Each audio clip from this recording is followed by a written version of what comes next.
السلام علیکم ورحمۃ اللہ وبرکاتہ۔ ہر خاموش شخص کمزور نہیں ہوتا، کبھی کبھی خاموشی طاقت کی علامت ہوتی ہے۔ جو شخص ہر بات کا جواب دینا جانتا ہو لیکن اللہ کی رضا کے لیے خاموش رہے، وہ کمزور نہیں بلکہ مضبوط ہوتا ہے۔ آج کے دور میں ہر شخص اپنی بات منوانا چاہتا ہے، ہر بحث جیتنا چاہتا ہے، ہر تنقید کا جواب دینا چاہتا ہے، لیکن مومن کا وقار یہ ہے کہ وہ ہر لڑائی میں نہیں اترتا، ہر بات کا جواب دینا ضروری نہیں سمجھتا، کیونکہ اس کے سامنے اللہ کا فرمان ہوتا ہے وَإِذَا خَاطَبَهُمُ الْجَاهِلُونَ قَالُوا سَلَامًا۔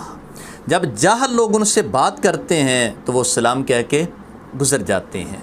کبھی کبھی خاموشی ایک بہترین جواب ہوتی ہے، لیکن شرط یہ ہے کہ وہ اللہ کی رضا کے لیے ہو، نہ کہ حق چھپانے کے لیے۔ یاد رکھیں، ہر شور مچانے والا شخص مضبوط نہیں ہوتا، ہر خاموش رہنے والا کمزور نہیں ہوتا۔ السلام علیکم ورحمۃ اللہ وبرکاتہ۔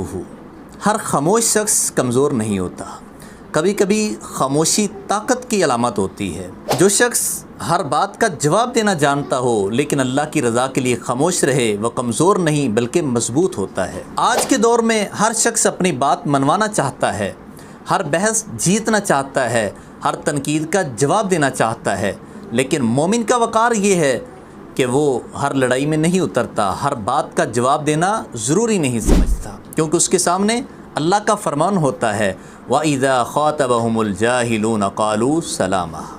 جب جاہل لوگ ان سے بات کرتے ہیں تو وہ سلام کہہ کے گزر جاتے ہیں۔